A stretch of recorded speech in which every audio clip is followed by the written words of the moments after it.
Es-tu pour nous ou pour nos ennemis?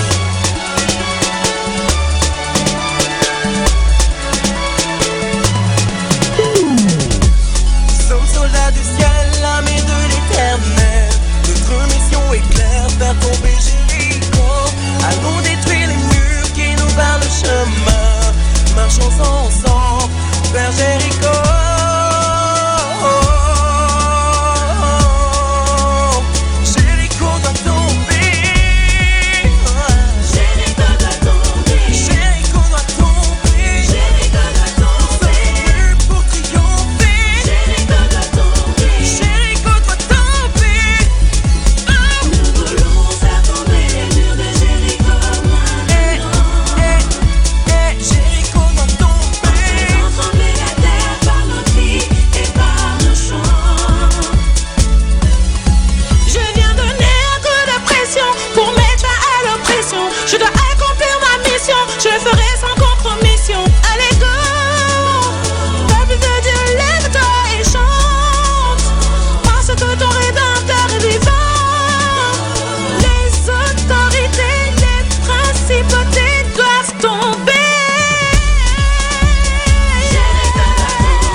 Mon peuple qui se réveille, une bataille qui se révèle. On fera cette fois le tour de la ville, cette fois le tour de nos vies. On marchera sur nos soucis, nos moments si difficiles. Soldats, apprêtez-vous, ne manquez pas le rendez-vous, car aujourd'hui c'est le jour où Jéricho va tomber.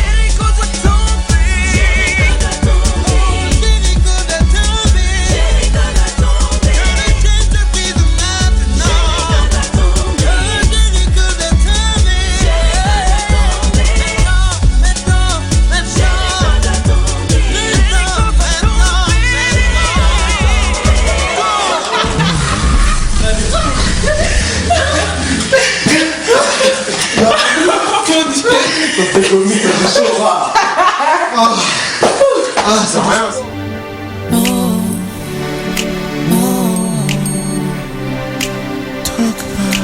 Talk about it. You know life has its ups and downs. Turn your pretty face to an ugly frown. Seems that when I fix one thing, another one comes, clouding up my vision. But I can feel the sun. I believe that I can do this. I know that I can win, just as long as I have His love within. I believe that I can make it. I can make it through the night. I believe that I can walk on with my head held high. I believe that I am special, and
Chapitre 13.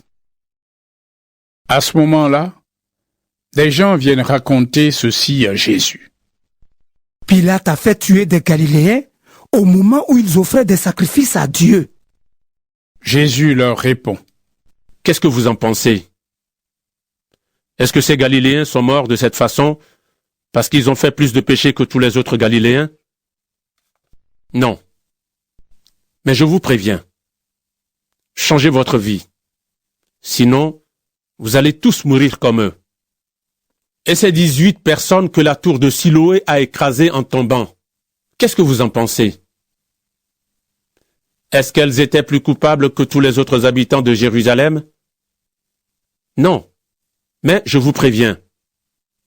Changez votre vie. Sinon, vous allez tous mourir comme ces gens-là. Ensuite, Jésus leur dit cette histoire.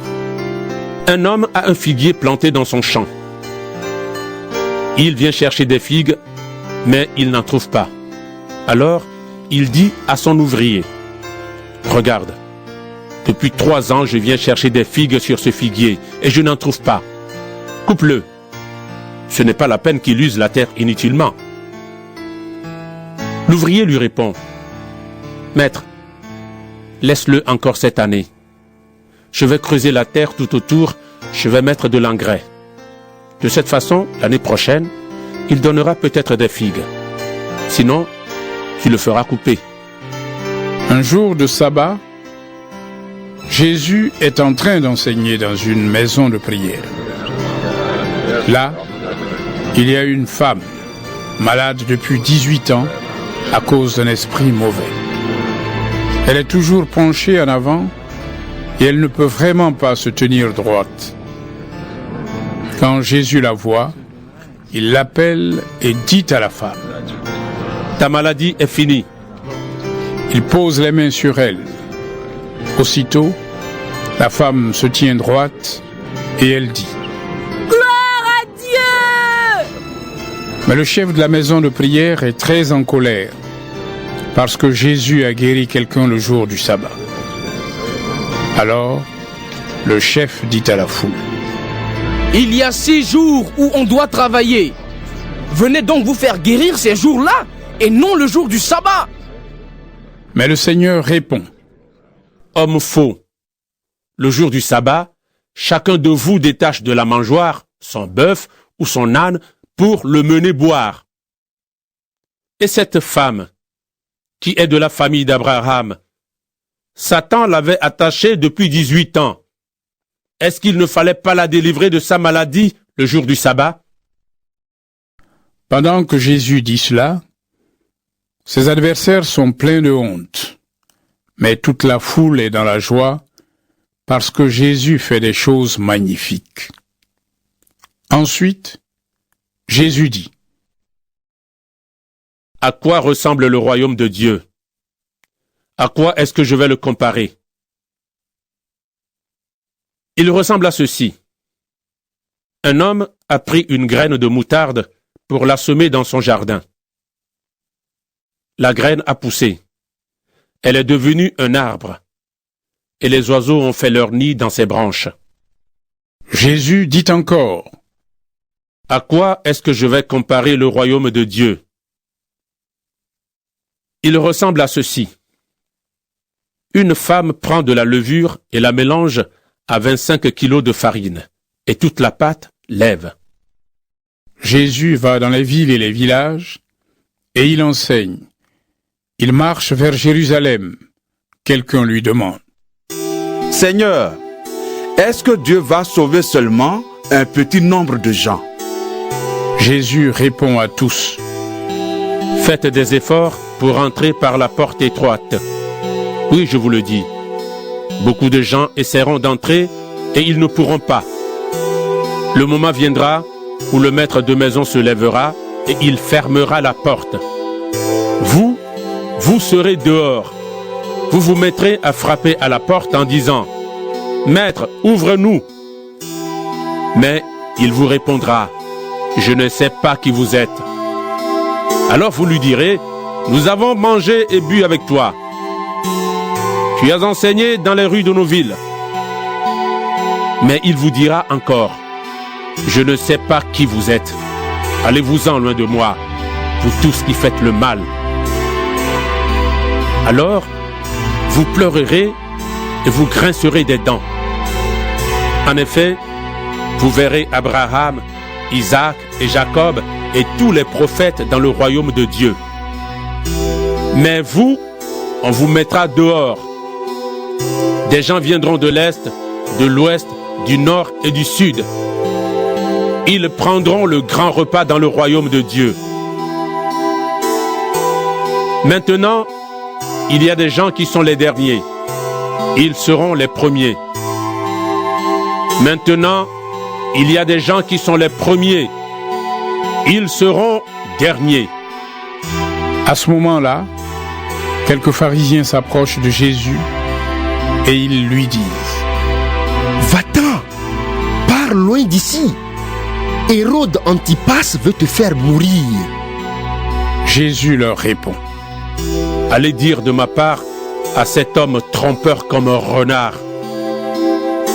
Aujourd'hui et demain, je chasse des esprits mauvais.